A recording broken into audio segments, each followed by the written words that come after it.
Bismillahirrahmanirrahim. Assalamualaikum warahmatullahi wabarakatuh. Innal hamdalillah nahmaduhu wa nasta'inuhu wa nastaghfiruh wa na'udzu billahi min shururi anfusina wa min sayyiati a'malina. May yahdihillahu fala mudilla lahu wa may yudlil fala hadiya lahu. Wa ashhadu an la ilaha illallah wahdahu la syarika lahu. وأشهد أن محمدا عبده ورسوله الذي لا نبي ولا رسول بعده يا أيها الذين آمنوا اتقوا الله حق تقاته ولا تموتن إلا وأنتم مسلمون أما بعد فإن أصدق الحديث كتاب الله وخير الهدي هدي محمد صلى الله عليه وسلم وشر الأمور محدثاتها فإن كل محدثة بدعة وكل بدعة ضلالة وكل ضلالة في النار. Ma'asyiral muslimin rahimani rahimakumullah. Puji syukur kita kepada Allah tabaraka wa taala di mana pada siang hari ini pada hari Senin Allah Subhanahu wa taala pertemukan kita dan kumpulkan kita dalam kondisi dan keadaan sehat walafiat. Kita masih berada di bulan Syawal. Kita berharap kepada Allah Subhanahu wa taala semoga amal ibadah kita yang kita lakukan di bulan Ramadan kemarin, baik siamnya, qiyamnya, sedekahnya, semua aktivitas ibadah dari yang wajib sampai yang sunnah, mudah-mudahan diterima oleh Allah Subhanahu wa taala. Taqabbalallahu minna wa minkum shalihal amal, amin ya rabbal alamin. Salawat beriring salam semoga senantiasa tercurah kepada Nabi kita tercinta Muhammad sallallahu alaihi wasallam, untuk keluarga beliau, istri-istrinya, anak-anak keturunannya, para sahabatnya, para tabi'in, dan setiap orang yang mengikuti beliau sallallahu alaihi wasallam dalam beribadah kepada Allah tabaraka wa taala, termasuk kita. Semoga kita yang hadir hari ini diberikan kemudahan dalam beribadah kepada Allah Subhanahu wa taala sesuai dengan petunjuk Nabi kita tercinta Muhammad sallallahu alaihi wasallam. Para ikhwah sekalian, tak ada rotan, akar pun jadi. Nggak ada Ustadz Yofin. Mudah-mudahan gantinya ana tidak mengurangi keutamaan mempelajari agama Allah Subhanahu wa taala, baik ayat-ayat Al-Qur'an ataupun hadis-hadis Rasul sallallahu alaihi wasallam. Tapi mudah-mudahan bukan akar biasa, tapi akar siwak. Yang bisa digunakan dan penuh dan banyak manfaat. Baik, para jamaah sekalian,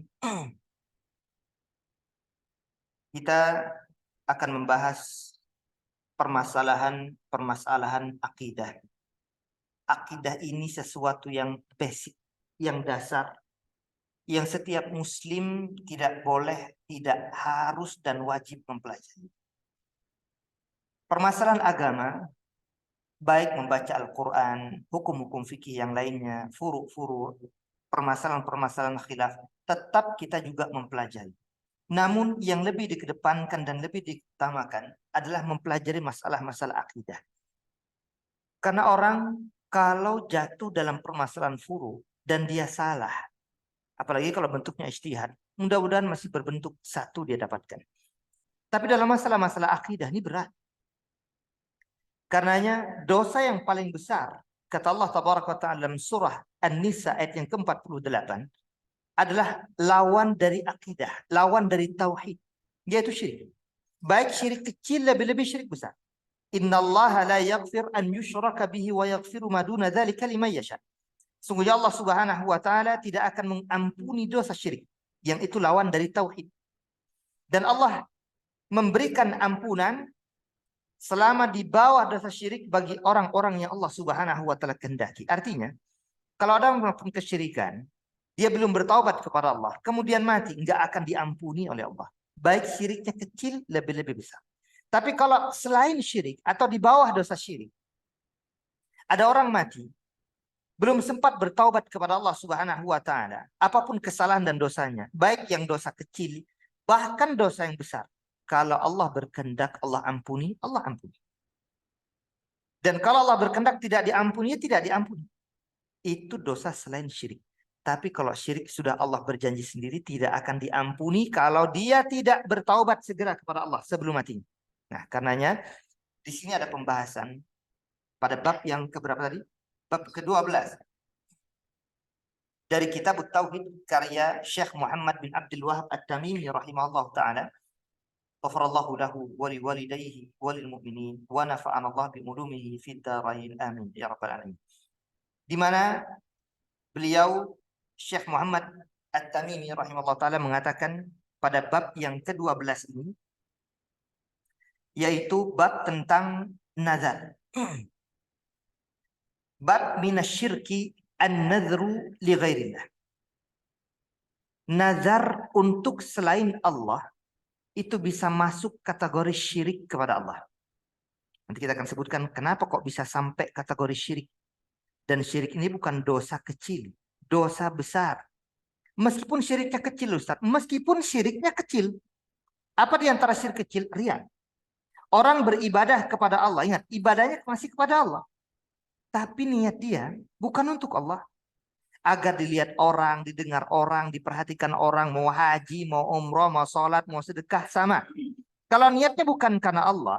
Tapi niat dia agar dilihat, pandang orang, didengar orang, sum'ah, riya. Maka jatuhnya syirik. Kecil. Tapi sekecil-kecilnya syirik, tetap dia syirik. Sehingga kalau tidak ditaubatin, tidak mohon ampun kepada Allah, orang semacam ini akan terancam siksa api nerakanya Allah Subhanahu wa taala. Perbedaannya adalah kalau syirik kecil masih memungkinkan orang itu masuk ke dalam surga. Kalau syirik besar enggak. Maka 3 kondisi manusia yang tidak akan masuk ke dalam surga selama-lamanya adalah yang pertama orang-orang kafir yang tidak percaya kepada Allah dan Rasulnya. Yang kedua, orang munafik dengan nifak akbar. Secara zahir menampakkan keislamannya, di dalam hati dan dalam batinnya memendam kebencian yang sangat teramat kepada Islam. Seperti orang-orang munafik di masa Nabi. Pura-pura doang. Abdullah bin Ubay bin Salul, gembong munafikin. Pura-pura dia masuk dalam Islam. Sejatinya nggak suka sama Islam. Atau kalau orang-orang sekarang dikenal dengan istilah orientalisme. Orang-orang yang pura-pura masuk ke dalam Islam, mempelajari agama Islam, mempelajari ayat-ayat Allah, bahkan hafal Al-Quran, mempelajari hadis-hadis Nabi, bahkan hafal hadis-hadis Nabi, akwal para sahabat, akwal para tabi'in, dan seterusnya. Tetapi mereka coba obrak-abrik Islam dari dalam. Nah, ini orang-orang orientalis. Dilawan nanti oleh orang-orang mustaghribin, oksidentalis. Orang-orang timur mempelajari orang-orang ilmu-ilmu barat untuk meruntuhkan orang-orang barat. Maka muslim tidak hanya mempelajari Islamnya dari dalam, tapi juga pelajari tentang bagaimana orang-orang non-muslim berusaha untuk menghancurkan Islam. Nah, muslim ini berusaha untuk mempelajari dua, dari sisi internal ataupun eksternal. Nah, kita kembali ke permasalahan. Jadi orang tidak akan masuk surga selamanya. Pertama orang kafir, yang kedua orang munafik, yang ketiga adalah orang-orang musyrik. Nah, ini dia. Musyrik apa di sini? Musyrik akbar yang bisa mengeluarkan orang dari Islam. Tapi yang syirik kecil memang tidak. Karenanya dibagi oleh para ulama kita syirik kecil dan syirik besar karena Rasul sendiri memberikan pembagian itu. Ada syirkul khafi, syirik yang samar, atau syirkul asghar, syirik yang kecil, dengan asyirkul akbar, syirik yang besar. Baik, kita akan lihat. Bab minasyirki an-nadhru li ghairillah. Termasuk kesyirikan kepada Allah Subhanahu wa taala, orang bernazar bukan karena Allah. Syekh Muhammad bin Abdul Wahab At-Tamimi sitirkan beberapa ayat.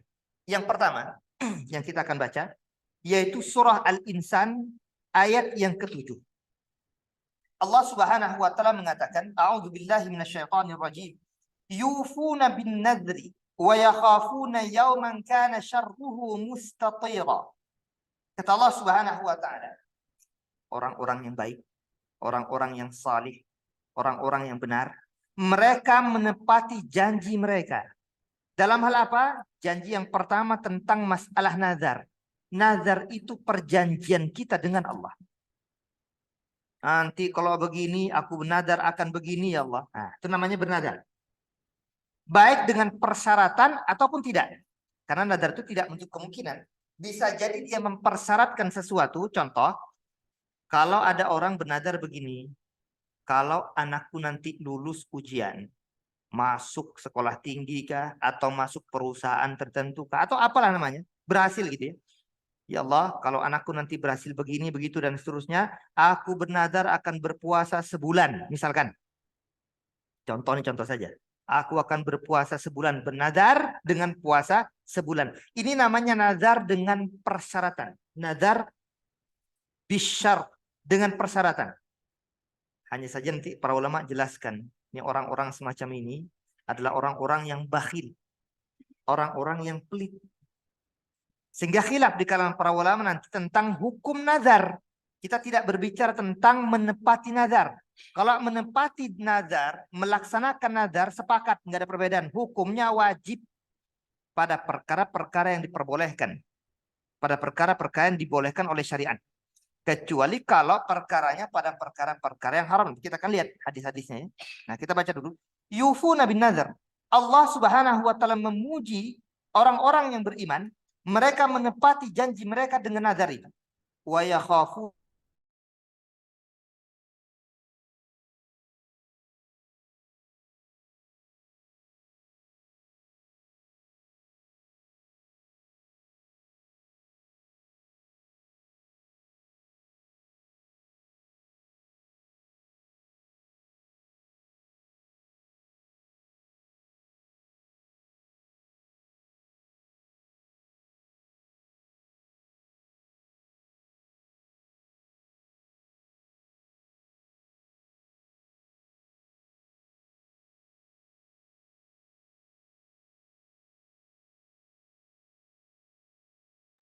seorang sahabat Rasul sallallahu alaihi wasallam namanya Umar bin Khattab radhiyallahu anhu. Di masa jahiliyah beliau pernah bernazar. Apa nazarnya? Beliau sampaikan kepada Rasul sallallahu alaihi wasallam ketika sudah masuk Islam, "Ya Rasulullah, dulu aku pernah bernazar untuk berdiam diri." Kita kenal diam diri di masjid dengan istilah apa? Jadi Umar bin Khattab radhiyallahu anhu pernah bernazar beriktikaf semalam. Dari dalil ini pun kita lihat kemarin kan ramai. Masalah iktikaf itu berapa sih lama orang boleh iktikaf? Atau sunnah dan sangat dianjurkan iktikaf itu bolehnya berapa lama? Apakah harus 10 hari 10 malam tidak keluar-keluar dari masjid? Atau boleh sehari semalam saja? Atau boleh semalam doang? Atau di siang harinya doang? Atau sesaat saja? Khilaf di kalangan para ulama. Di antara dalil yang mengatakan bolehnya cuma hanya semalam. Hadis ini. Umar bin Khattab radhiyallahu anhu bernazar mengatakan kepada Rasul, "Ya Rasul, aku dulu bernazar untuk i'tikaf semalam di Masjidil Haram. Gimana ya Rasul?" Nah, kata para ulama kita, kalau i'tikaf itu harus 10 hari 10 malam, dianggap tidak beriktikaf kalau kurang dari 10 hari 10 malam, maka hadis ini menjadi bantahan untuk mereka. Kenapa? Kalau Rasul tidak memperbolehkan orang itikaf cuma semalam, pasti nazarnya juga nggak boleh ditepati. Umar bernazar itikaf semalam di Masjidil Haram. Kata Rasul apa? Fal yufi binadri. Kau penuhi nazarmu. Wajib kau amalkan. Kau harus melakukan itikaf semalam. Nah, ini kalau tadi kan contoh yang kita kedepankan nazar dengan persyaratan. Ya Allah, kalau begini aku akan begini. Aku akan bernazar begini kalau terjadi begini. Dan seterusnya itu namanya bersyarat. Ada juga nazar tanpa syarat. Dia nazar aja. Aku akan bernazar melakukan ini. Itu nazar juga. Tanpa persyaratan. Mau tercapai sesuatu yang diinginkan atau tidak tercapai sesuatu yang dihajatkan. Kalau dia sudah menazarkan sesuatu, wajib hukumnya ketika dia mampu untuk melaksanakan nazar tersebut, langsung melaksanakan nazar tersebut. Maka Umar diperintah oleh Nabi untuk melakukan nazarnya. Nah, ini sebagai contoh orang terbaik. Menunjukkan nazar itu hukumnya wajib untuk dilaksanakan selama tidak bertentangan dengan syariat. Misalkan yang bertentangan, kalau nanti misalkan anakku berhasil, aku bernazar untuk minum minuman keras. Pesta pora, ngajak teman-teman di rumah minum khamr. Kita katakan ini namanya nazar dengan sesuatu yang terlarang dengan perkara maksiat. Bagaimana bentuk hal semacam ini? Maka ini dilarang dalam agama untuk dipenuhi nazarnya. Namun terjadi. Apa maksud terjadi? Dia tetap dianggap untuk wajib melaksanakan nazarnya, namun nazarnya tidak boleh dilaksanakan, tapi tetap terjadi nazar itu. Bagaimana agar bisa digugurkan? Dengan cara membayar kafarat. Baik, kafarat. Seperti apa kafaratnya? Kafaratnya sama seperti orang yang melanggar sumpah. Wallahi, karena ada orang gitu ya. Tanya oleh si fulan, kau nggak yang ngambil duit si fulan? Wallahi bukan saya, padahal dia yang ngambil. Atau bersumpah atas nama Allah tentang hal apapun. Kemudian dia berbohong. Maka wajib bagi orang semacam ini untuk menebus kesalahan dia bersumpah atas nama Allah. Namanya al-yamin. Kafaratul yamin. Kafarat dan menebus yamin atau sumpah dengan cara apa? Bisa pertama dengan cara it'amu asyarati masakin. Memberikan makan 10 fakir miskin. Atau kiswatuhum. Memberikan pakaian. Atau itqraqabah. Memerdekakan seorang budak. Atau kalau juga tidak, maka dia berpuasa. Seberapa lama? Berpuasa. Siam salasati ayyam. Berpuasa sebanyak 3 hari. 1, 2, 3. Maka untuk yang melanggar nazar atau menggugurkan nazarnya karena bertentangan dengan syariat pun sama. Maka dia wajib menebus dengan cara berpuasa selama atau sebanyak 3 hari. Baik, kita kembali lagi. Ini tentang bagaimana Allah Subhanahu wa taala memberikan pujian kepada orang-orang beriman karena mereka menepati nazar mereka. Ingat, yang diwajibkan adalah memenuhi nazar. Bukan harus bernazar ketika terjadi sesuatu. Ini bedakan ini. Baik. Kita bahas dulu satu sisi. Faedah yang kita bisa ambil dari ayat ini. Para ulama kita memberikan penjelasan. An-nazar ibadah. Nazar itu ibadah. Kenapa ibadah? Karena dalam ayat yang lain, wal yufu binazrihim. Hendaknya mereka menepati nazar-nazar mereka, binuzurihim, dengan nazar-nazar mereka.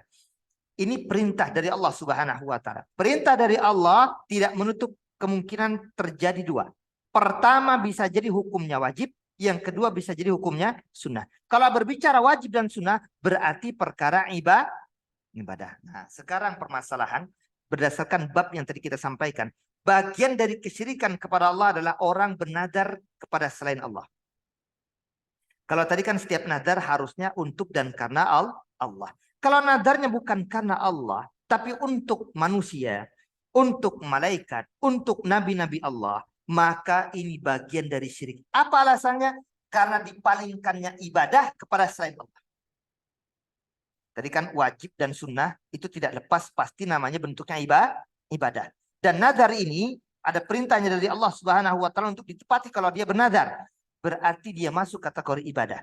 Kategori ibadah kalau dipalingkan kepada selain Allah jatuh hukumnya syirik. Mungkin kalau kita bisa sinkronkan dengan pembahasan sebelumnya. Ini kalau tidak salah pembahasan sebelumnya tentang permasalahan menyembelih, ya. Menyembelih hewan. Bukan masalah kurban saja. Kalau kurban kan jelas. Ini menyembelih hewan. Mau ayam yang disembelih, kambing, sapi, domba, apalah. Tapi bukan menyembelih ikan. Karena ikan wajib disembelih apa enggak? Ikan. Gede Ustaz, ikan paus. Segede apapun ikannya, enggak ada kewajiban untuk disembelih. Jadi jangan salah baca. Enggak ada pandangan para ulama yang mengatakan ikan harus disembelih. Kasusnya di mana dulu pernah terjadi? Di masa Rasulullah SAW. Ketika sebagian para sahabat menempuh perjalanan menggunakan kapal, perahu. Nggak ada kapal dulu, masih perahu ya. Kecil-kecil masih. Tiba-tiba mereka lihat ada ikan besar, mati. Disapu oleh ombak. Maksudnya disapu ombak, matinya gara-gara kena ombak, akhirnya pinggir, akhirnya dia mati. Lihat. Enggak disembelih oleh para sahabat, tapi langsung dipotong-potong. Nah, ditanyakan kepada Rasulullah SAW, ya Rasulullah, apa tuh hukum hewan atau ikan, hewan ya, ikan maksudnya, ikan di laut yang mati disapu oleh ombak atau gara-gara terkena arus ombak dan kemudian dia mati. terkena ke pinggiran pantai. Kata Rasul, halal untuk dikonsumsi. Kalau ada, kasih aku sedikit bagiannya. Nah, ini menunjukkan bahwasanya boleh dikonsumsi hewan bangkai ikan yang mati. Bahkan ditambah nanti dalam dalil lain atau hadis lain, huwa al-hillu maitatuhu huwa tahurun ma'uhu al-hillu maitatuhu. Itu air laut, airnya suci dan mensucikan, boleh digunakan untuk berwudu, dan bangkai yang mati di dalamnya, maksudnya bangkai di sini bukan bangkai manusia, bukan ya. Bangkai hewan yang ada dalam laut itu sendiri, seperti ikan-ikan dan semacamnya. Tapi kalau bangkai kapal, siapa yang mau makan? Bangkai kapal tentu nggak bisa dikonsumsi. Yang bisa dikonsumsi saja ya bangkai ikan maksudnya. Maka yang ini mati karena tersapu ombak dan semacamnya, maka dia boleh dikonsumsi. Nah, kita kembali ke sini. Jadi ketika ibadah dipalingkan kepada selain Allah, itu bagian dari kesyirikan kepada Allah Subhanahu wa taala. Sehingga Allah memuji sebagian manusia, orang-orang yang beriman menepati janjinya dan mereka tidak memalingkan nadar ini kepada selain Allah. Tapi jika dipalingkan kepada selain Allah, maka bagian dari kesyirikan kepada Allah. Karena itu bagian dari ibadah. Dan setiap ibadah apapun, jika ditujukan kepada selain Allah, masuknya kategori syirik kepada Allah Subhanahu wa taala. Kalau tidak bertaubat, mohon ampun kepada Allah, maka tidak diampuni oleh Allah Subhanahu wa taala. Dan ini kalau kita masuk tadi kita sampaikan pada pembahasan sebelumnya, yaitu tentang masalah azzabahu li ghairillah, menyembelih untuk selain Allah juga bagian dari kesyirikan kepada Allah. Dan juga ada larangan, yaitu menyembelih hewan-hewan di tempat di mana dilakukan perbuatan-perbuatan kesyirikan kepada Allah Subhanahu wa taala. Sehingga para ulama larang menyembelih hewan. Ini pembahasan-pembahasan yang sebelumnya kalau tidak salah itu. Baru masuk bagian dari nadar kepada selain Allah Subhanahu wa taala. Kemudian ayat ini para ulama kita menjelaskan madhun wa sana'un 'alal mufinil nudur. Pujian, sanjungan ya Allah Subhanahu wa taala puji kepada orang-orang yang menepati janji mereka berupa nadar. Padahal ada ungkapan hadis riwayat Imam Muslim, innan nadhra la ya'ti bi khairin. Nah, ini penting kita pahami. Agar jangan dikit-dikit nadar, dikit-dikit nadar, dikit-dikit nadar. Kebiasaan yang keliru. Kenapa? Karena dalam riwayat Imam Muslim, Rasul mengatakan begini, innan nadhra la ya'ti bi khair. Nadar itu sejatinya enggak membawa kebaikan.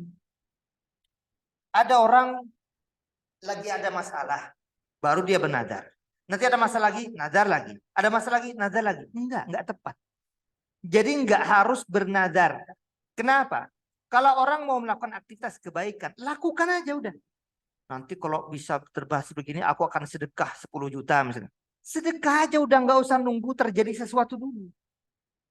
Karena itu bagian dari ibadah kepada Allah Subhanahu wa taala. Puasa juga demikian, sedekah juga demikian. Banyak kaum muslimin untuk melakukan sedekah kalau nunggu kasus dulu. Ini dinamakan orang pelit tadi. Ini tidak mendatangkan kebaikan bagi seorang muslim. Tapi tidak bertentangan dengan ayat Al-Quran pujian Allah kepada kaum muslimin mukminin yang menepati janjinya, nazarnya tidak. Karena yang dimaksud adalah orang-orang yang kebiasaannya tidak dengan cara nazar, kecuali dalam kondisi-kondisi terdesak saja. Tapi kalau dikit-dikit mau nazar, dikit-dikit mau nazar, ini yang dimaksud tidak mendatangkan kebaikan, sebagaimana diungkapkan oleh sebagian para ulama tentang permasalahan nazar al-mu'allaq.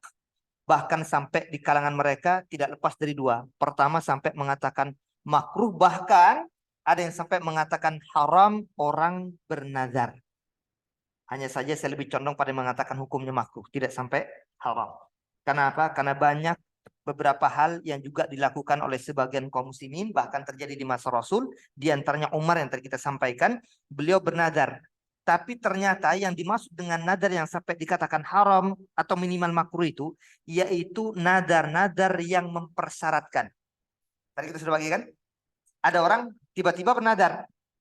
Aku bernadar akan melakukan sesuatu. Selama sesuatunya masih boleh diperkenankan dalam agama. Contoh, aku bernadar akan berpuasa 3 hari dalam setiap bulannya. Dia bernadar. Dia tidak mempersyaratkan sesuatu. Contoh persyaratannya kalau begini, kalau begitu. Dia nggak mensyaratkan. Ini tidak termasuk nadar yang dikatakan haram ataupun makruh. Yang dimaksud oleh para ulama, nazar minimal makruh, bahkan sampai haram, adalah kalau dikit-dikit bernazar dengan permintaan atau persyaratan kepada Allah. Jadi kayak orang tawar-menawar sama Tuhan. Tuhan, kalau kau lakukan ini, nanti aku akan begini. Gitu. Paham ya? Ini namanya mempersyaratkan sama Tuhan.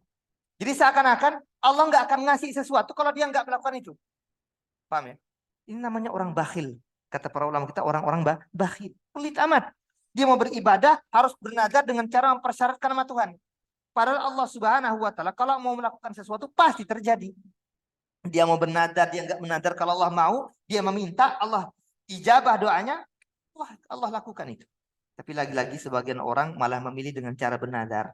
Ada orang yang sudah 10 tahun tidak diberikan momongan oleh Allah Subhanahu wa taala, akhirnya dia bernazar, ya Allah, kalau nanti kau berikan aku momongan nih tahun depan, aku akan menyembelih sapi 10 misalkan.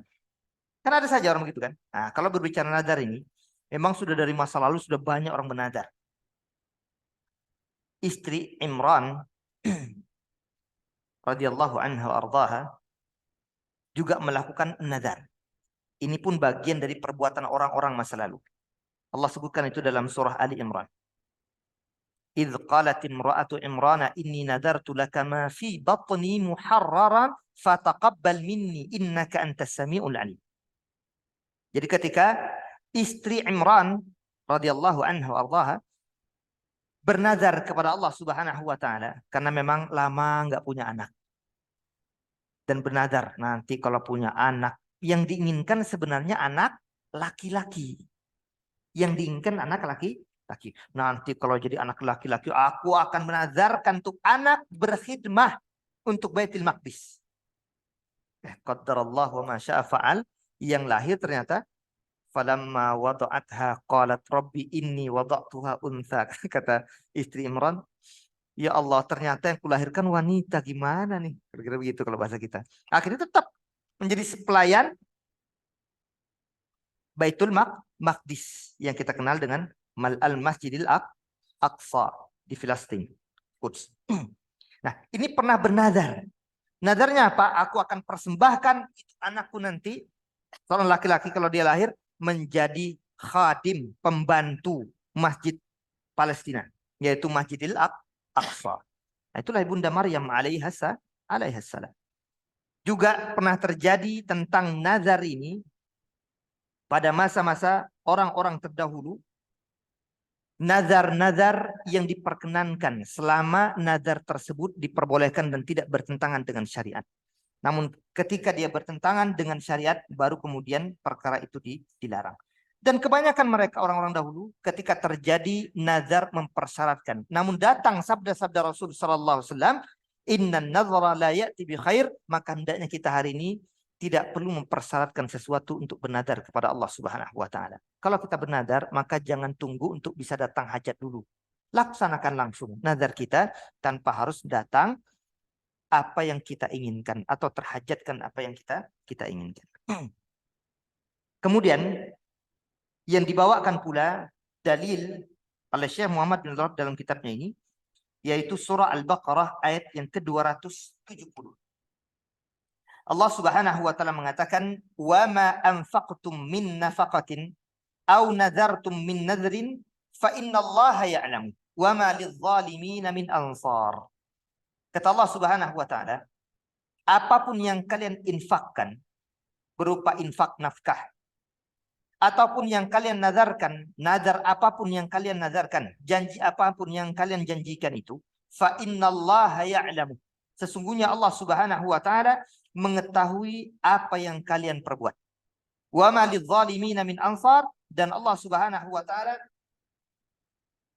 dan kata Allah, orang-orang yang melakukan kezaliman itu tidak memiliki pembantu dan tidak memiliki penolong. Tidak ada yang bisa membantu orang-orang yang melakukan kezaliman di dunia. Di hari akhir nggak dibantu oleh Allah Subhanahu wa taala, nggak ditolong. Nggak ada yang bisa memberikan bantuan dan pertolongan.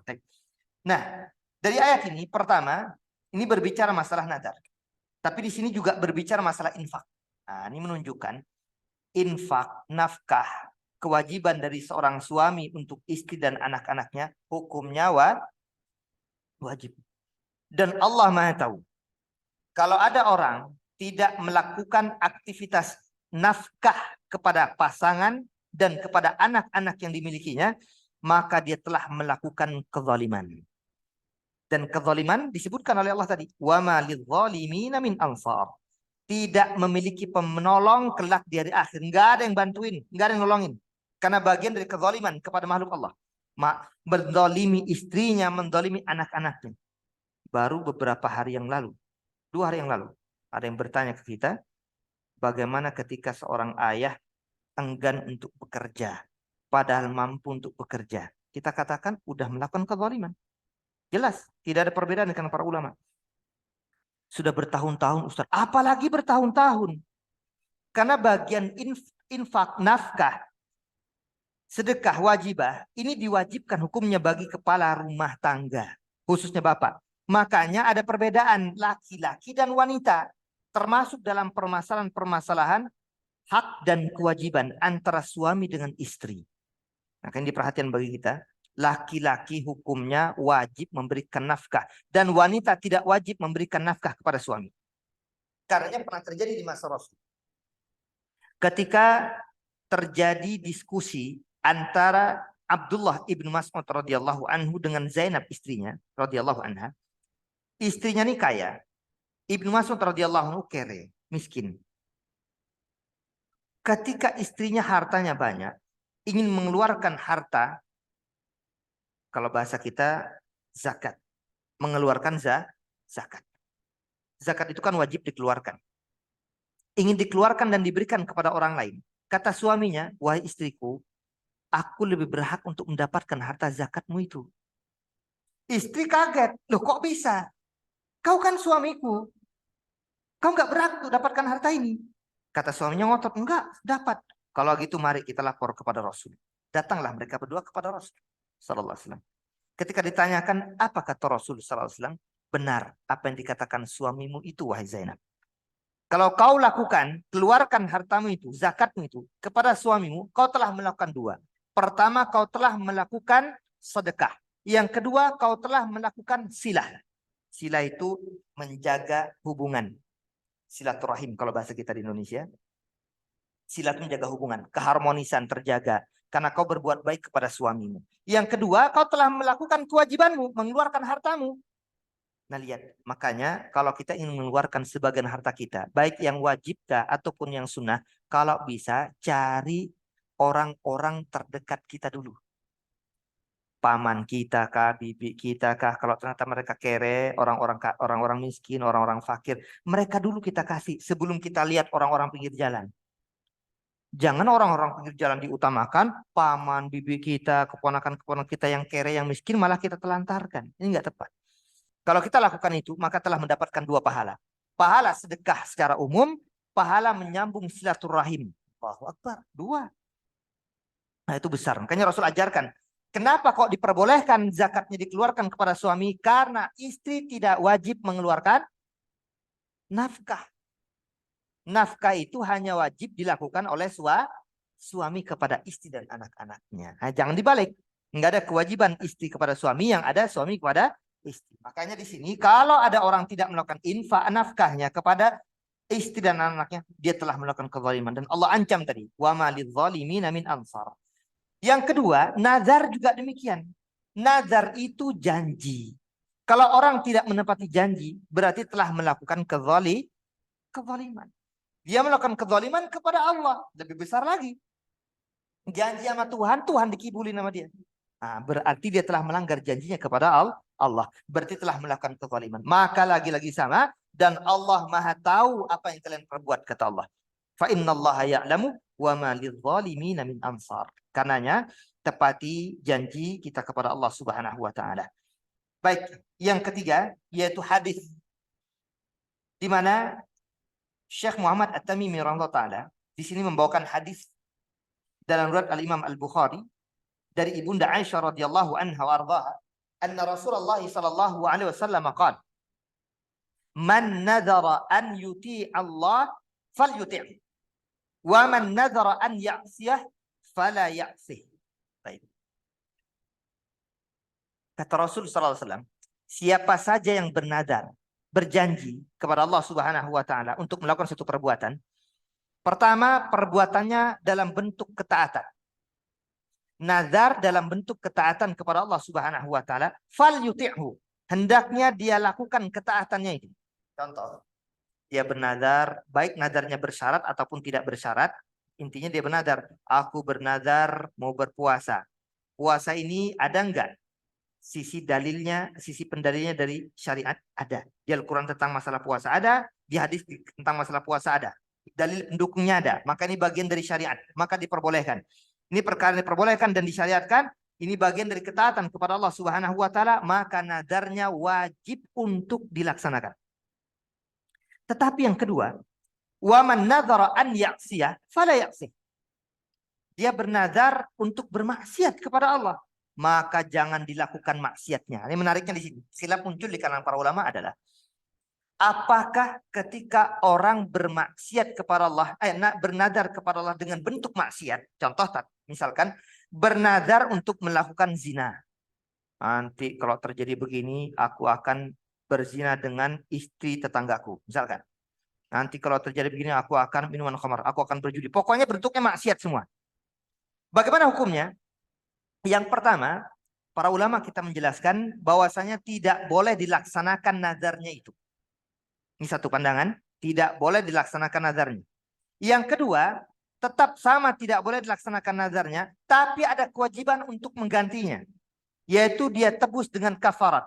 Kalau yang pertama mengatakan tidak perlu kafarat, tapi dia cukup bertaubat kepada Allah Subhanahu wa taala. Pandangan yang kedua, wajib dia tetap bertaubat juga dan plus dengan kafarat, dan ini yang lebih kuat. Jadi karena di hadis ini Rasul tidak katakan fala kafaratalahu, tidak perlu dia melakukan kafarat, enggak begitu kalimatnya. Tapi Rasul cuma sebut fala ya'sih, jangan taat. Maksudnya jangan bermaksiat. Yaitu melaksanakan nadarnya, aku akan berzina, enggak boleh berzinanya. Aku akan mabuk-mabukan, enggak boleh mabuk-mabukannya, tapi diganti dengan kafarat. Kafaratnya dia berpuasa 3 hari. Kalau dia bernadar dengan bentuk maksiat. Atau, ini juga ada, bernadar dengan sesuatu yang mustahil. Misalkan, pokoknya nanti kalau anakku berhasil begini, begitu, dan seterusnya, aku bernadar akan terbang dengan menggunakan kedua tanganku. Mana ada orang terbang? Ini bernadar dengan sesuatu yang mustahil. Atau, dia bernadar dengan sesuatu yang tidak dia miliki. Contoh, pokoknya nanti kalau berhasil begini begitu, aku bernadar akan bepergian ke satu tempat menggunakan mobil si fulan. Mobil itu mobil orang, nggak boleh dia pakai sekendak dia. Karena apa? Sesuatu yang bukan dia miliki. Dia pakai mobil orang, kecuali kalau nanti bentuknya dia sewa, itu beda pembahasan. Dia pakai mobil orang dengan cara sewa, itu akad berbeda. Tapi kalau yang dimaksud dia pakai terserah dia, sekendak hati dia, sementara itu adalah punya orang, maka haram, tidak boleh. Maka dia harus laksanakan dengan cara kafarat. Ini yang dimaksud dengan sesuatu pertama yang mustahil, tidak mungkin bisa dia lakukan. Terbang misalkan, mana ada orang terbang tanpa apa-apa. Mesti orang terbang semua sekarang menggunakan alat, baik dengan menggunakan pesawat ataupun menggunakan alat yang kemudian gas tertentu yang bisa terbang, itu bisa. Tapi kalau tanpa apapun, maka dia tidak bisa terbang, enggak mungkin. Kemudian ini nadar yang dilarang, ya, tidak boleh dilaksanakan kalau dia bentuknya maksiat. Maka pandangan yang kuat dalam kasus ini, dia tetap wajib untuk melakukan kafarat, namun haram hukumnya dia melaksanakan nadar berupa maksiatnya kepada Allah Subhanahu wa taala. Kita bagi lagi, nadar maksiat itu menjadi 2. Pertama, bentuknya sekedar maksiat. Yang kedua, tidak boleh terjadi dan tidak ada kafaratnya sama sekali, yaitu jika bentuknya ditujukan kepada selain Allah. Seperti apa bentuknya? Nadarnya bukan karena Allah. Aku bernadar untuk si fulan. Aku bernadar untuk Nabi. Aku bernadar untuk malaikat Jibril. Dan seterusnya. Ini termasuk kategori kesyirikan kepada Allah Subhanahu wa taala. Nadar semacam ini cuma dengan cara satu agar bisa digugurkan, yaitu dia bertaubat kepada Allah Subhanahu wa taala, memohon ampunan kepada Allah Tabaraka wa taala, karena ini bagian dari kesyirikan kepada Allah Subhanahu wa taala. Maka bagi kita yang bernadar, kalau ingin bernadar, maka silahkan bernadar biasa tanpa mempersyaratkan sesuatu kepada Allah. Kalau mempersyaratkan sesuatu kepada Allah, minimal jatuhnya kata para ulama hukumnya makruh. Kalau kita ingin meminta sesuatu kepada Allah, maka langsung minta saja. Karena apa? Karena Allah perintahkan. Makanya di Al-Quran, itu nanti di ujung dari pembahasan masalah puasa yang saya kira sering dibahas oleh para asatidah kita. Dari kalimat dari surah 183, 84, 85, puncaknya 186, 87 itu. Wa idza sa'alaka ibadi anni fa inni qarib ujibu da'watad da'i idza da'an falyastajibuli wal yu'minu bi la'allahum yarshudun. Jelas. Atau di banyak ayat yang lain, ud'uni astajib lakum, jelas. Ustaz, saya kayaknya harus bernadar nih karena selama ini keinginan saya nggak terkabulkan. Orang meminta sesuatu kepada Allah itu tidak lepas dari 3 kondisi dan 3 keadaan. Dikeluarkan oleh Imam Ahmad tentang hadis ini. Kata Rasul SAW, orang meminta dan memohon kepada Allah Subhanahu wa taala tidak lepas dari 3. Dia minta misalkan, Ustaz, saya inginnya minta sama Allah tuh rumah baru, bukan rumah second.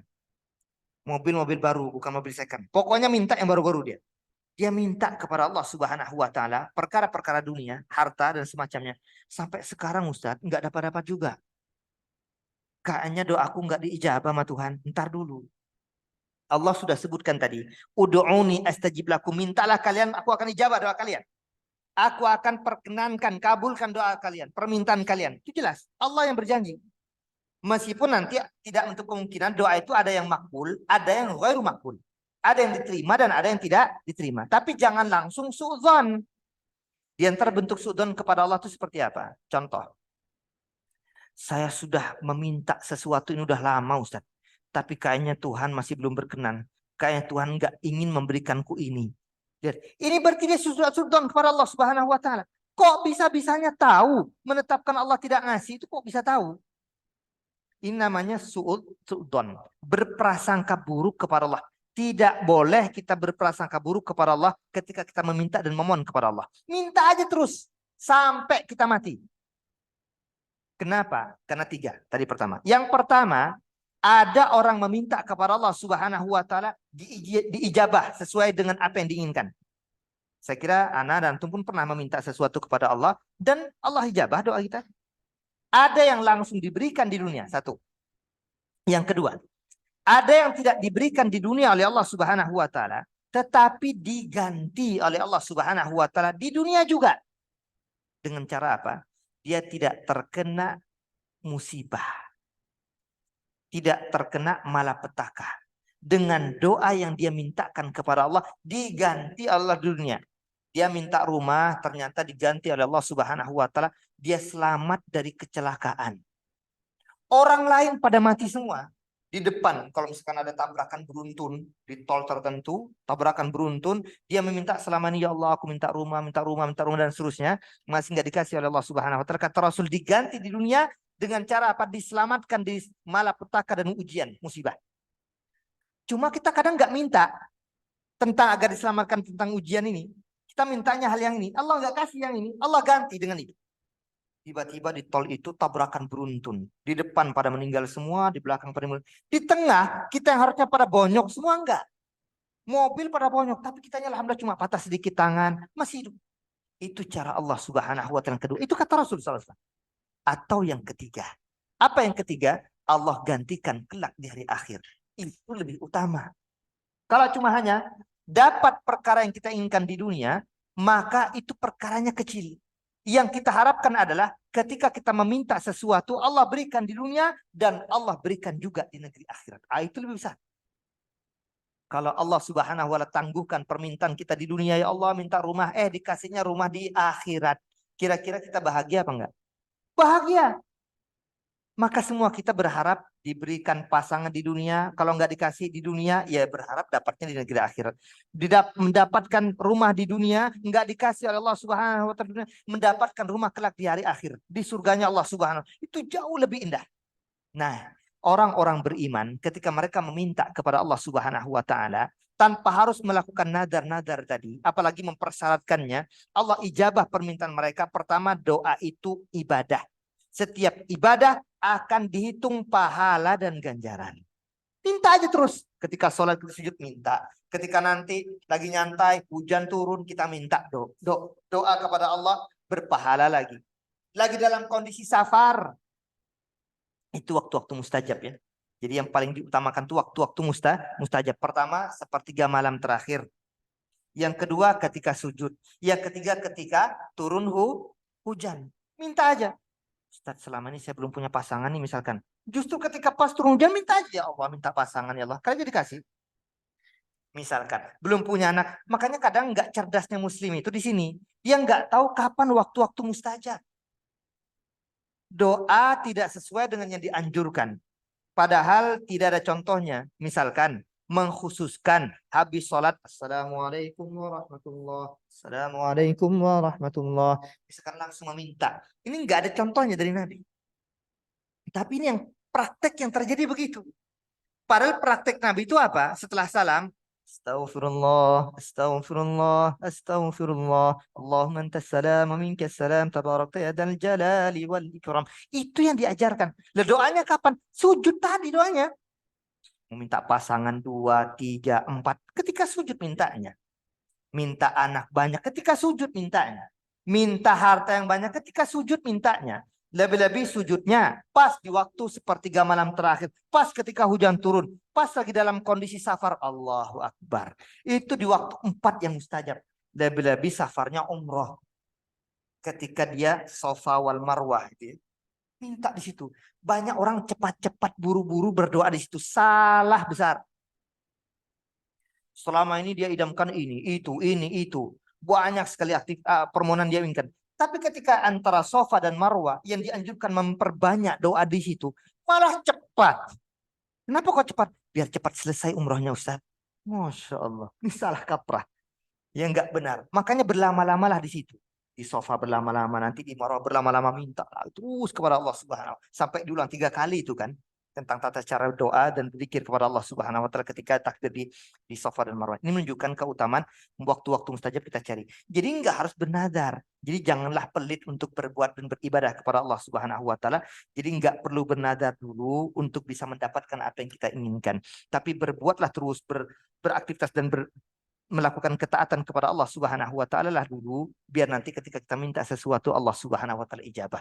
Dan itu sudah Allah janjikan. Semakin kita mendekatkan diri kepada Allah Subhanahu wa taala, semakin Allah Subhanahu wa taala cinta kepada kita sebagai hambanya yang mendekatkan diri kepadanya dan perbanyak permintaan. Enggak boleh kemudian sultan kepada Allah, berprasangka buruk kepada Allah. Ah, Tuhan kayaknya memang enggak mau ngasih dah, kayaknya sudah 5 tahun ku minta memohon enggak dikasih juga, enggak benar, ya. Maka terus minta sampai kapan? Sampai mati. Kita meminta dan memohon kepada Allah Subhanahu wa taala. Jadi lagi-lagi ini tentang pembahasan tentang masalah minasyirk an-nadru li ghairillah, bagian dari kesyirikan kepada Allah Subhanahu wa taala ketika orang bernadar atas nama selain Allah Subhanahu wa taala atau bukan karena Allah tabaraka wa taala. Namun pembahasan nazar ini lagi-lagi kita katakan ada khilaf di kalangan para ulama, ada yang mengatakan makruh, ada yang mengatakan haram kalau bentuk nazarnya muallaq atau musyarat, disyaratkan. Maksud disyaratkan itu begini tadi, kalau terjadi begini, maka aku akan begini. Ini yang masuk kategori yang sampai makruh, bahkan sampai haram. Namun jika nazar biasa, tanpa ada persyaratan apapun kepada Allah Subhanahu wa taala, langsung dia sekonyong-konyong, aku bernazar mau puasa, aku bernazar mau itikaf dan semacamnya, maka wajib dia laksanakan dan insya Allah itu tidak terlarang, apalagi sampai dikatakan haram. Baik, ini pembahasan dari bab yang ke-12. Mungkin kalau Allah Subhanahu wa taala pertemukan kita kembali, kita bisa masuk pada bab yang ke-13, yaitu bab minasyirki al-isti'adatu bighairillah. Syirik, bagian syirik kepada Allah Subhanahu wa taala adalah meminta perlindungan kepada selain Allah, meminta pertolongan, perlindungan kepada selain Allah. Isti'adah, berlindung atau meminta perlindungan kepada selain Allah. Ini insya Allah jadi pembahasan kita pada pertemuan yang akan datang. Seperti apa sih meminta perlindungan yang terlarang dan seperti apa meminta perlindungan yang diperkenankan. Karena kita akan bahas ini. Jadi enggak mutlak berlindung kepada selain Allah itu langsung perkaranya dilarang. Tapi nanti akan kita bahas insya Allah pada pertemuan berikutnya. Sallallahu ala nabiyina Muhammad wa ala alihi wa sahbihi wasallam. Sebelum kita akhiri, silahkan Seperti biasa, jika ada yang ingin didiskusikan dan ingin ditanyakan, baik berkenan dengan pembahasan kita, permasalahan tauhid atau akidah, lebih-lebih dalam permasalahan nazar di sini, kalau ada pembahasan nazar, atau kalau tidak, masuk pada pembahasan-pembahasan yang lain, yang saya bisa jawab, saya akan jawab. Kalau tidak, insya Allah kita akan carikan jawabannya. Wallahu a'lam bishawab. Nah, fadhal. Ada pertanyaan? Assalamualaikum. Waalaikumsalam warahmatullahi wabarakatuh. Izin bertanya. Iya. Ini ada mau izin bertanya, satu tentang azan, yang kedua lagi tentang di luar azan. Yang pertama terkait azan, tadi kita sebutkan apabila kita mengganti atau menembus itu menggunakan selain kapal, apakah ada waktu misalkan setelah terjadi itu kapalnya sebulan atau setahun atau berapa? Yang pertanyaan kedua terkait tadi sempat disebutkan bahwa kita berdoa itu salah satunya waktu mengajarkan di kelas 10. Nah, ketika di kelas 10 dalam kondisi sholat itu rangkaian sholat pasti dari awal sampai selesai. Bagus. Apakah boleh dalam seperti itu? Kita nggak tahu bahasa Arab ini boleh dalam hati dengan bahasa yang kita pahami dalam hal ini adalah bahasa Inggris. Nah, yang terakhir terkait apa namanya? Doa juga. Kayaknya doa juga tadi kata antum. Bukan? Lupa. Nanti kalau ingat boleh sampaikan lagi. Jadi ada dua pertanyaan. Pertama tentang permasalahan kafarat baik yamin atau nazar. Ada nggak batasan waktunya? Memang tidak kita temukan riwayat secara khusus tentang batasan waktu, apakah di hari itu atau 2 hari berikutnya atau berapa, setahun dan seterusnya. Tadi tidak disebutkan. Berbeda halnya dengan permasalahan orang bayar atau qadha Ramadan, puasa Ramadan. Itu memang berbatas sampai sebelum Ramadan itu datang. Karena kalau sudah datang Ramadan lagi, dia telah melakukan perbuatan dosa dengan sengaja mengundur-undur qadha Ramadan. Nah, adapun kafarat, tebusan dengan cara puasa tadi tidak disebutkan. Namun berbagai macam riwayat-riwayat baik hadis ataupun Al-Qur'an semuanya menyebut kalau berbicara masalah kebaikan itu ditunaikan dengan segera. Segera itu kapan? Disesuaikan dengan kondisi orang itu sendiri. Saya kayaknya besok masih belum bisa menunaikan kafarat karena akan safar misalkan. Saya kayaknya besok masih belum bisa karena akan menemani istri ngapa dan seterusnya. Itu namanya dilihat sikon pada masing-masing orang. Namun diusahakan untuk segera. Makanya Rasul mengatakan di banyak hadisnya, satu di antaranya badiru bil a'mal fitanan kaqita'il lailil muzlim. Bersegeralah untuk melakukan satu amalan yang sudah dia siapkan untuk lakukan. Dia mau membayar kafarat, maka segerakan. Jangan tunda-tunda. Karena kalau tunda-tunda, tar dulu. Itu namanya taswif. Kalau sudah kena taswif, ini kerjaan setan. Tar aja deh. Ujung-ujungnya sampai mati nggak dilakukan. Nah, artinya disegerakan meskipun tidak ada batasan sehari, 2 hari, 2 harinya. Yang ada cuma hanya tentang kafaratnya 3 hari memang, tapi tidak ditentukan apakah langsung ketika dia terjadi dan harus saat itu enggak. Jadi disesuaikan dengan kondisi orang itu masing-masing. Ini yang tentang yang pertama yaitu masalah batasan nazar. Yang kedua tentang doa. Orang ketika berdoa di waktu sujud. Bisa jadi mungkin pertanyaan beliau tentang sujud yang terakhir kah atau mungkin di awal dan atau di awal di pertengahan atau seperti apa maksudnya? Itu mungkin bisa jadi yang ketiga atau sebagai tambahan saya dari saya. Nah, jadi yang kedua kata beliau, bagaimana ketika orang berdoa ketika sujud? Yang tentu sujud adalah sujud dalam sholat. Meskipun saya pernah temukan ada orang nggak sholat atau habis sholat dia sujud lagi. Kita tanya sujud apa tuh? Ya sujud aja. Loh, nggak ada syariatnya ya. Tiba-tiba orang sujud. Sujud itu ada syariatnya khusus. Ada namanya sujud sahwi. Syariatkan nggak?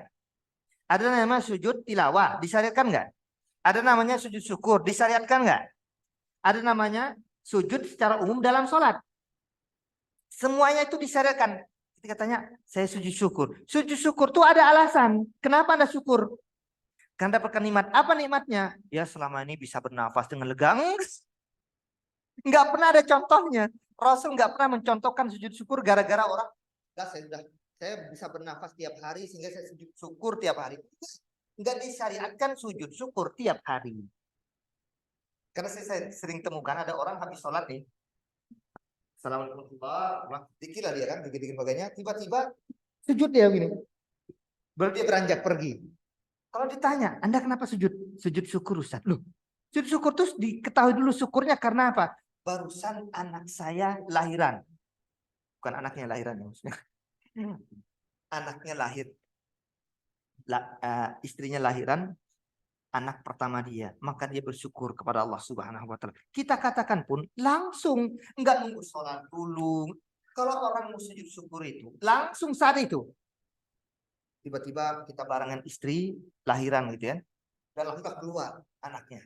Diambil langsung sama istrinya, dan kemudian apa yang kita lakukan? Sujud syukur. Nah, enggak harus lihat kiblat mana. Langsung sujud bersyukur kepada Allah. Itu namanya sujud syukur. Enggak tunggu sujud syukurnya nanti ambil sholat zuhur. Enggak. Jadi ini yang terjadi banyak ke sebagian komisi saya perhatikan sujud syukur yang tata caranya salah. Termasuk setelah sholat enggak ada sujud-sujudan syukur lagi. Ya sujud syukur ketika terjadi nikmat besar yang Allah berikan kepada kita. Nah, pertanyaan beliau tadi adalah doa ketika sujud. Baik sujud pertama, rokat kedua, ketiga, atau keempat. Dan tidak ada pengkhususan di rokat terakhir sujudnya panjang. Banyak imam-imam masjid yang juga keliru. Kalau sudah sujud terakhir, lama dia. Pertama, kedua, ketiga, empat, enggak, cepat aja dia biasa. Kalau sudah sujud terakhir, sebelum salam, lama banget. Sampai ada jamaah keluh kesah ke saya. Ustadz, imam si fulan kalau sujud terakhir lama banget, kepala saya sampai pening. Nah ini namanya imam nggak paham tentang jamaah ya. Maka nggak tepat imam seperti ini. Kalau kita ingin sujud itu diperlama dari awal sudah lama, minta sebanyak-banyak. Jadi semua sujud kalau bisa dilamakan.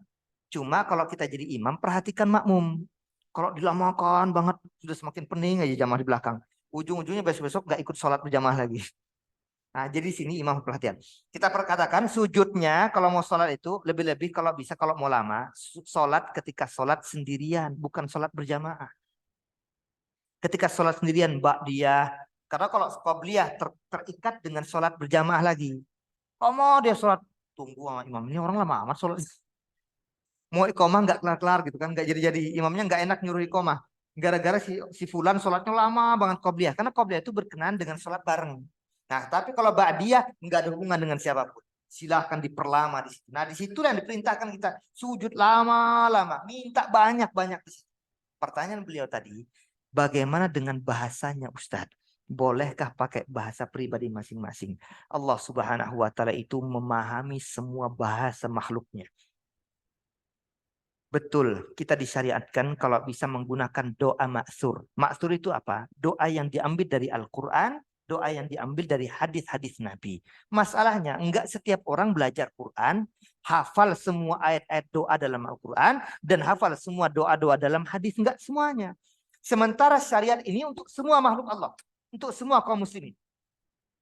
Yaitu kalimat Rasul ketika Rasul mengatakan aqrabu ma yakunul abdu min rabbih wa huwa sajid fa aktsiru fihi du'a fa qaminun an yustajaba. Kata Rasul begini, posisi terdekat seorang hamba dengan Tuhannya adalah ketika hamba itu dalam keadaan sujud, maka perbanyaklah doa. Nah, perintah Nabi kepada siapa? Hanya kepada orang yang bisa bahasa Arab? Enggak. Kepada semua kaum muslimin yang sholat dan sujud berbanyak doa. Siapa saja, mau orang Jawa, orang Madura, orang Dayak, orang apalah dia, boleh dia menggunakan bahasanya. Hanya di sini khilaf memang, kita akui khilaf di kalangan para ulama tentang bolehkah menggunakan bahasa selain bahasa Arab dalam sholat. Karena sujudnya berada dalam sholat. Makanya wajar beliau tanya tadi. Saya katakan khilaf. Di kalangan para ulama, mereka hati-hati sebagian mereka sehingga kalau bisa tidak perlu menggunakan doa-doa yang bukan bahasa Arab. Ini pandangan pertama. Pandangan kedua mengatakan secara umum karena doa di sini doa umum dan ini berkenan khitab li ummati Muhammad. Kalimat ini terarah kepada semua umat Nabi baik yang Arab ataupun non-Arab. Karena yang sholat bukan hanya orang Arab, yang sujud bukan hanya orang Arab, yang berdoa bukan hanya orang Arab. Karenanya diperbolehkan. Ini saya lebih condong pada pandangan ini. Kalau dia mau melakukan silahkan. Namun saya lebih hati-hati juga kalau bisa cari dulu tentang apa nih. tentang misalkan keturunan yang soleh dan soleh ada di Al-Quran, bisa dicarikan Rabbi habli minas solihin, minta pasangan agar pasangan menjadi pasangan yang soleha, misalkan ada juga Rabbana hablana min azwajina wa dzurriyyatina qurrata ayun waj'alna lil muttaqina imama. Kalau bisa cari dulu itu. Mentok Ustadz, nah ini baru orang-orang yang mentok, ini baru kita katakan orang-orang yang memang tidak bisa bahasa Arab, orang-orang yang belum belajar bahasa Arab, orang-orang yang belum hafal bahasa Arab untuk ayat Al-Quran dan hadis Nabi, maka boleh bagi mereka. Tapi orang seperti saya katakan tidak boleh. Karena saya bisa bahasa Arab, saya hafal ayat Al-Quran, saya hafal hadis Nabi, maka saya nggak boleh pakai bahasa Indonesia. Saya orang yang bisa bahasa Arab dan mampu bisa menghafalkan. Tapi bagi orang-orang awam yang mereka terkendala untuk mempelajari bahasa Arab, maka mereka boleh. Dan saya lebih condong pada pandangan ulama yang semacam ini. Ini lebih rintikan keringanan dan semua maslahat bisa dicapai. Jadi ini dilihat kondisinya, siapa yang berdoa, orang yang bisa bahasa Arab apa tidak. Kalau dia bisa, maka saya katakan tidak boleh. Karena memang dalam sholat semuanya berbahasa Arab. Zikirnya, Qur'annya, doa-doanya, semuanya menggunakan redaksi bahasa Arab. Tapi bagi orang yang tidak bisa berbahasa Arab, maka saya katakan boleh. Wallahu a'lam. So, itu. Silakan. Alhamdulillah. Yang terakhir itu terkait tadi kita itu dianjurkan untuk bersedekah kepada kerabat yang betul. Artinya lebih condong pada orang-orang yang memang berkebutuhan atau tanda kutip miskin. Nah ini dalam pandangan Islam kriteria miskin itu seperti apa? Karena memang banyak sekali di lingkungan kita itu terlihat sederhana, miskin, tapi tanahnya luas. Apakah itu dikatakan miskin atau tidak? Baik, jazakallah khairan. Ini pembahasan satu kajian sebenarnya. Antum bisa cari dalam kitab Sahih Fikih Sunnah karya Syekh Abu Malik Kamal ketika membahas masalah fikih zakat. Karena di sana masalah fikih zakat kan nanti akan lari kemana? Allah sebutkan innamas shadaqat lil fuqara wal masakin. Khilaf panjang 4 mazhab. Ini kita kedepankan satu kajian. 4 mazhab punya pandangan yang berbeda-beda tentang siapa fakir, siapa miskin. Mana lebih utama, fakir apa miskin? Yang satu mengatakan miskin lebih utama daripada fakir. Yang satu lagi enggak, fakir lebih utama daripada miskin. Ini panjang. Tapi lebih gampang dan simpelnya begitu. Untuk menjelaskan lebih gampang dan simpel, yaitu pertama, kalau di sisi secara umum, fakir dengan miskin saya lebih condong pada pandangan yang mengatakan fakir lebih utama daripada miskin. Fakir lebih utama daripada miskin. Kenapa? Karena Al-Quran sebutkan fakir lebih dulu daripada miskin. Gampangnya, simpelnya begitu. Itu khilaf memang. Kalau kita bedah panjang para ulama, perbedaan pandangan kalangan para mereka tentang kriteria siapa fakir, siapa miskin, sampai nanti ada kriteria juga siapa orang-orang kaya, siapa orang-orang yang wajib untuk mengeluarkan zakat, siapa yang tidak wajib untuk mengeluarkan zakat, padahal dia juga tidak kere. Tapi dia tidak wajib untuk mengeluarkan zakat. Nah, jadi nanti ada permasalahan zakat itu kan begini. Ada orang-orang kaya karena asalnya tu'khadhu min aghniyaihim wa turaddu ala fuqaraihim. Harta zakat itu diambil dari orang-orang kaya. Pertanyaannya, orang kaya itu seperti apa? Itu lagi muncul nanti. Apa orang seperti ini? Itu panjang. Pertanyaan ini agak panjang.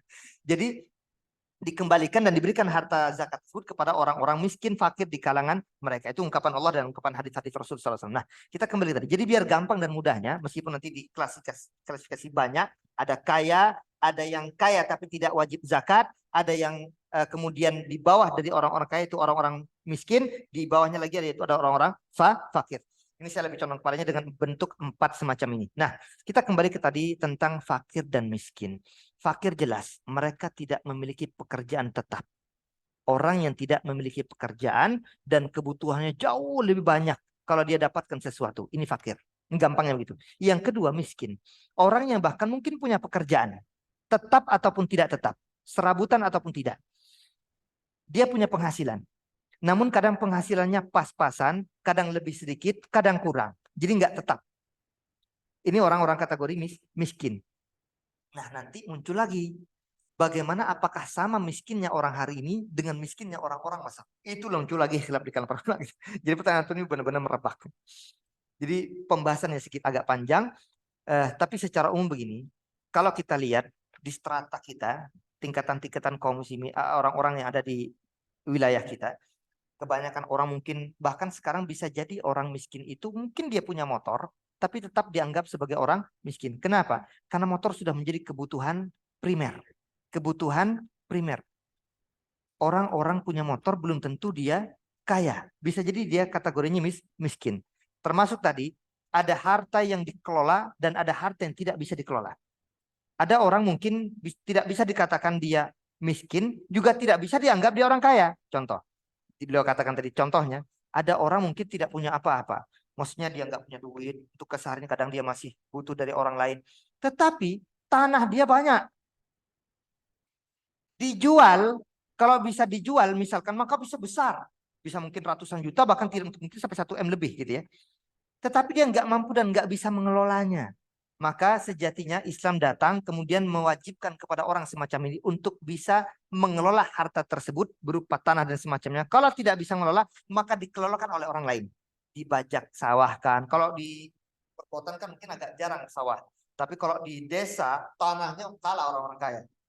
Kalau bicara tanah, cuma kan nggak berharga tanah-tanah di desa-desa di pedalaman kan kecil harganya. Di kota seuprit aja masuk harganya ya. Nah, itu perbedaannya di situ. Jadi kadang tanahnya sama-sama sekian, tetapi hitungannya nominal harganya tidak sama. Nah ini sama halnya dengan miskinnya orang dahulu dengan miskinnya orang hari ini ternyata kadang sudah terjadi pergeseran. Nah ini yang diperhatikan oleh kita. Tapi kita lihat keseharian bagaimana kesehariannya. Ada kadang pas-pasan, ada kadang lebih sedikit, ada kadang berkecukupan. Tapi ini bisa kategori miskin, namun tidak sampai kategori fakir. Karena kalau fakir itu memang tingkatannya lebih dahsyat, serba kekurangan, tidak berkecukupan. Kecuali orang-orang yang lebih terus-menerus dialah orang-orang ghani. Tidak pernah kurang, yang ada hanya lebih. Maka dia masuk kategori ghani. Tapi ada juga berkecukupan, namun nggak sampai hartanya untuk nisab. Itulah orang kaya, tapi tidak wajib zakat. Jadi bukan begini nanti pembagian zakat itu. Kalau sudah bukan orang kaya, berarti dia orang miskin. Enggak, belum tentu. Karena ada orang kaya, tapi juga tidak wajib zakat. Contoh, kalau sekarang berbicara zakat, kan larinya nanti masalah zakat, masalah fakir miskin atau sedekahnya.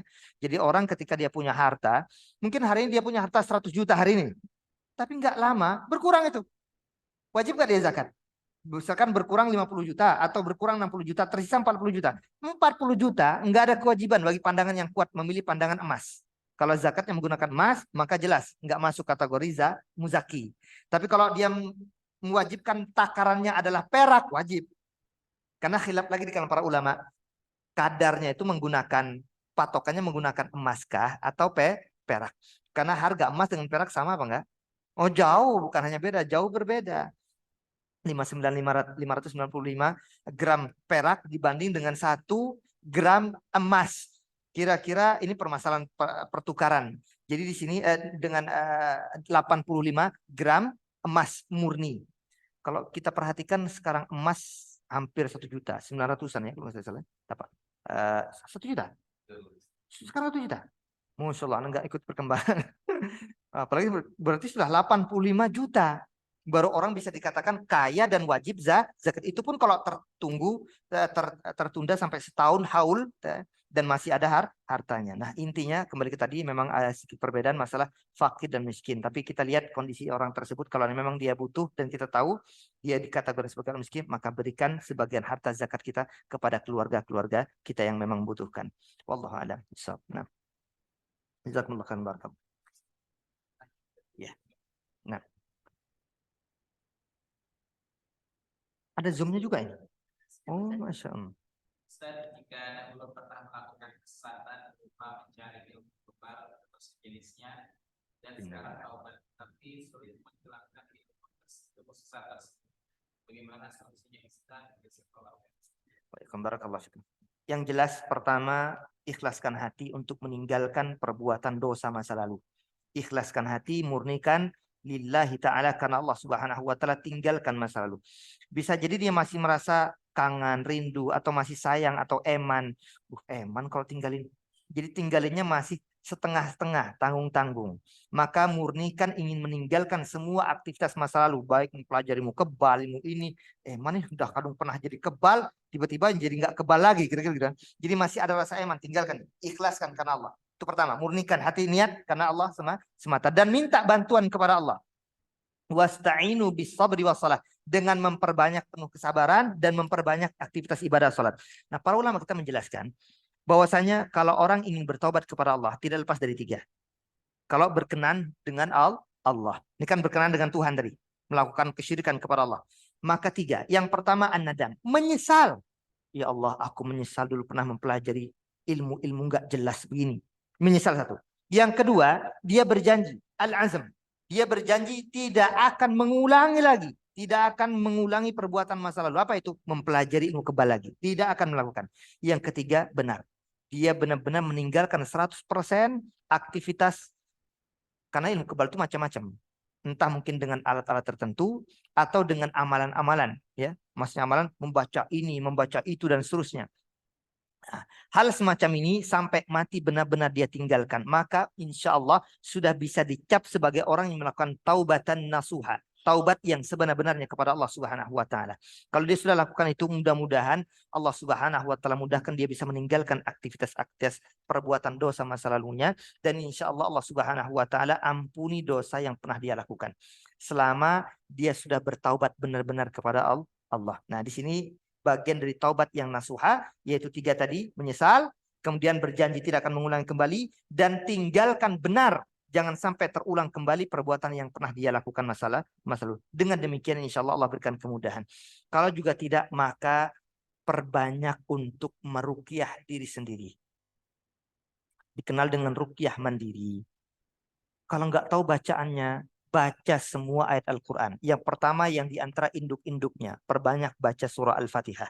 Yang kedua, perbanyak surah Al-Baqarah. Surah Al-Baqarah kepanjangan. Yang pendek aja, ayat kursi 255. Banyak-banyak baca ayat kursi.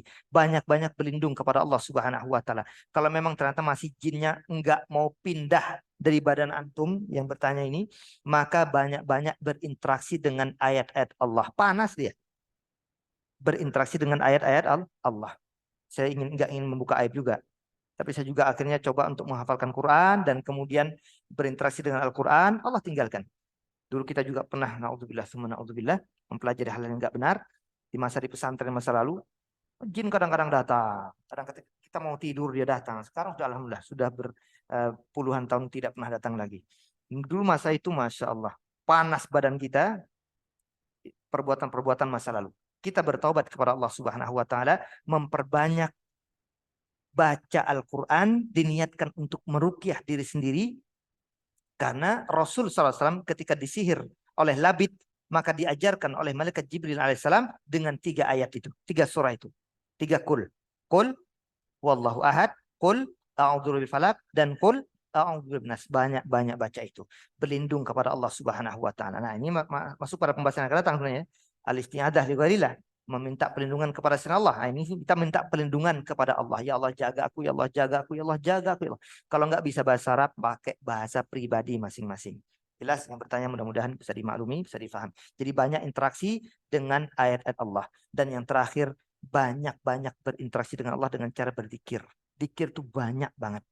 Zikir tasbih bisa, tahmid bisa, takbir bisa, tahlil bisa, hauqalah bisa. Pokoknya tidak ada waktu kosong kecuali kita berzikir kepada Allah Subhanahu wa taala. Duduk santai, ucapkan tasbih. Duduk santai, ucapkan tahmid dan takbir. Insya Allah setan ataupun jin yang berusaha untuk, karena orang sudah pernah pelajari begitu, apalagi sudah dekat dengan jin masa lalu, maka biasanya jin cari waktu kosong. Ketika seseorang lagi kosong, dia akan masuk. Nah, di situ. Tapi kalau sudah terbiasa dengan diisi zikir kepada Allah Subhanahu wa taala, susah cari celah. Akhirnya dia malas tinggalin. Itu jin. Jin itu lihat kondisi manusia. Kalau lagi kosong dia akan dekat. Maka akhirnya kalau bahasa kita tadi eman untuk meninggalkan, bisa kebal, bisa begini, bisa gitu, dan seterusnya ya. Wallahu a'lam bishawab. Nah, saya kira itu. Ada lagi? Nah, kata. Terakhir puasa. Assalamualaikum warahmatullahi wabarakatuh. Waalaikumsalam warahmatullahi wabarakatuh. Dari sini bertanya Pak Ustadz, Nah. mohon nasihatnya atau kira-kira pandangan Pak Ustadz tentang kepercayaan orang tua zaman dahulu Pak Ustadz. Misalkan gini Pak Ustadz, orang tua bilang kita semisal nggak boleh nikah di tahun yang sama, atau misalkan nggak boleh beli rumah di tahun yang sama, ditakutkan salah satu pernikahan atau perumahan itu nanti ada yang hancur Pak Ustadz. Terus kita ini yang belajar, yang sedikit-sedikit sudah belajar sunnah, kita coba kasih tahu Ustadz. Tapi tetap orang tua itu tetap dengan pendiriannya, pokoknya nggak boleh nikah 1 tahun tuh dengan 2 orang atau dengan yang sama gitu. Kira-kira itu termasuk tahayul atau syirik atau gimana? Baik, barakallahu fiik. Rasul sallallahu alaihi wasallam ketika berdakwah kepada orang-orang kafir Quraisy masa lalu, wa idza qila lahum ittabi'u ma anzalallahu qalu bal nattabi'u ma alfaina alaihi aba'ana awalau kana aba'uhum la ya'qiluna syai'aw wa la yahtadun. Kata Allah surah Al-Baqarah 170 itu, ketika dikatakan kepada orang-orang kafir, diajak untuk ikut kepada apa yang Allah Subhanahu wa taala turunkan kepada Rasul sallallahu alaihi wasallam, mereka mengatakan, tidak mau kami cuma mau ikut apa yang dikatakan oleh nenek moyang kami. Baik, tadi yang beliau tanyakan itu kan bagian dari mitos yang selama dipersepsikan selalu benar. Contoh, kalau ada kupu-kupu datang ke rumah kita akan ada tamu. Kalau orang duduk di tengah pintu, macam-macam. Mitosnya tergantung wilayah kadang-kadang. Ada yang mengatakan kalau perempuan jangan duduk situ nanti susah lahiran. Ada juga kalau wanita ataupun laki-laki ketika dia makan tidak menggunakan piring, tapi langsung pakai kuali makan gitu. Maka nanti kalau dia pernikahan, hujan turun, susah, nggak ada orang datang. Macam-macam. Semua itu mitos dari orang-orang masa lalu. Jadi ungkapan-ungkapan nenek moyang kita masa lalu sebelum Islam datang masih dipertahankan. Dan ini bagian dari astrologi. Kapan-kapan kalau kita akan kaji akan ada pembahasan dari kitab ini. Kitab Tauhid yang antum nggak pegang. Nah, di sini nanti akan ada pada pembahasan yaitu percaya kepada perbintangan, mengimani bintang-bintang. Maka kita akan bagi nanti akan ada 2 keilmuan yang dikenal dengan astronomi dan astrologi. Astronomi dibolehkan oleh para ulama, astrologi haram. Kenapa? Meramal orang dengan bintang. Oh, menurut kalau kau lahir pada tanggal sekian, ketemu dengan perempuannya tanggal sekian, kau adalah anak yang kesekian, sementara si perempuannya adalah anak sekian. Itu namanya perbintangan. Meramal nasib orang. Hukumnya haram dan itu bagian dari kesyirikan kepada Allah Subhanahu wa taala. Termasuk tatayur tadi. Dan ini bagian dari tiarah. Riwayat Imam Abu Daud dan yang lainnya menyebutkan Abdullah bin Amr bin As radhiyallahu anhu, mereka juga mengatakan dari Rasulullah SAW, kata Rasul, at-tiaratu syirkun salatan. Tatayur, tiarah, beranggapan sial terhadap sesuatu karena mendengar, karena pengetahuan dan semacamnya, itu bagian dari kesyirikan kepada Allah Subhanahu wa taala. Dan kesyirikannya nanti terbagi jadi 2, bisa kecil, bisa besar. Kalau dia katakan memang ini yang bisa benar-benar menyebabkan sial, bukan karena Allah, ini syirkun akbar, keluar dari Islam. Tapi kalau dia katakan ini nasib sial sebagai perantara dari Allah Subhanahu wa taala, ini syirkun asghar, tapi tetap syirik. Dengan perantara ini akan sial. Kalau kau beli rumah ini, kayak tadi disebutkan, semua mitos-mitos ini, dia yakini itu bisa mendatangkan sial, meskipun memang perantara kata mereka, itu bagian dari syirik kecil kepada Allah Subhanahu wa taala. Itu dibahas oleh para ulama dengan pembahasan at-tatayyur atau at-tiyarah. Juga dibahas dalam buku kita ini. Kita butuh nanti, tapi masih belum ketemu, nanti akan ketemu insya Allah. Nah, dari sini, maka kita sarankan kepada keluarga kita, bapak, ibu kita yang masih punya pemahaman semacam ini, kita katakan haramah, tidak boleh. Kata semua ustadz nggak boleh, gitu aja. Karena kan kadang dia nggak percaya kalau kata kita nggak boleh mah. Kata siapa kau sok tahu? Kau lahir dari aku kok. Kau anak kecil baru kemarin sore lahir. Kau udah sok. Nah, katakan pada ustadz ini. Kalau nggak percaya ini ada kitabnya. Bawakan kitabnya. Kita tahu itu nanti ada pembahasannya tentang masalah kepercayaan-kepercayaan semacam ini. Dilarang dalam agama. Kalau masih ngotot juga, begitulah hidayah. Hidayah ini nggak bisa kita paksakan. Allah Subhanahu wa taala mengatakan kepada nabinya, innaka la tahdi man ahbabta walakinallahu yahdi man yasha. Engkau tidak akan bisa memberikan hidayah kepada siapapun, bahkan orang yang kau cintai sekalipun, hai Muhammad. Itu Rasul, apalagi kita. Maka cukup kita berdoa kepada Allah Subhanahu wa taala agar orang tua kita, paman, bibi, bapak, ibu kita, keluarga kita semua mendapatkan hidayah dari Allah Subhanahu wa taala. Tapi tetap sampaikan yang hak ya tetap hak, yang batil ya tetap batil. Maka saya juga mengajarkan kepada orang tua kita masa lalu. abah kita, umi kita yang masih punya pemahaman semacam itu, kita sampaikan baik-baik. Alhamdulillah mereka ikut. Oh iya, memang tidak boleh dikatakan semacam ini. Karena itu bagian dari khurafat, takhayul, dan tidak ada sandarannya dari agama sama sekali. Yang ada malah dilarang. Nah, itu dia. Jadi sampaikan kepada mereka dengan cara-cara yang halus, cara-cara yang sopan. Tapi juga jangan begini, mentang-mentang kita benar, hak, langsung marah-marah depan bapak dan ibu. Itu nggak tepat. Itu namanya nggak hikmah, nggak bijak. Sementara kita ud'u ila sabili rabbika bil hikmati wal mau'izatil hasanah wajadilhum billati ahsan. Kata Allah, ajak semua orang ke jalannya Allah dengan cara bijaksana, hikmah dengan ilmu, wal mau'izatil hasanah. Tutur kata yang halus, yang baik. Mah, kalau nggak salah nggak boleh loh, mah. Jangan langsung, nggak boleh loh, mah. Waduh, ini ngajak berantem namanya. Jadi cara, karena banyak muslim salah dari sisi cara. Dia materinya benar, yang akan disampaikan benar, tapi caranya salah, akhirnya nggak diambil, nggak diterima. Karena cara yang salah. Tutur kata yang kasar tidak menyebabkan orang itu menerima ajakan dakwah kita. Makanya apalagi kepada bapak dan ibu kita, maka dengan tutur kata yang halus. Kalau mereka tidak terima, kapan-kapan ajarkan lagi, kapan-kapan tarik lagi gitu. Ya, wallahu alam. Bisa. Terlebih jangan lepas doa. Itu paling penting. Doakan agar kita dan keluarga kita mendapatkan hidayah dari Allah Subhanahu wa taala. Wallahu a'lam bishawab. Nah, ada lagi? Kalau nggak ada silakan pulang. Kita sudahi dan kita akhiri, semoga yang sedikit ini bermanfaat. Mudah-mudahan akidah kita semakin mantap, akidah dan tauhid kita semakin baik kepada Allah Subhanahu wa taala. Semoga kita semua terhindar dari kesyirikan kepadanya. Amin ya rabbal alamin. Wassallallahu ala nabiyina Muhammad wa ala alihi wa sahbihi wasallam. Subhanakallahumma wa bihamdika asyhadu an la ilaha illa anta astaghfiruka wa atubu ilaik. Assalamualaikum warahmatullahi wabarakatuh.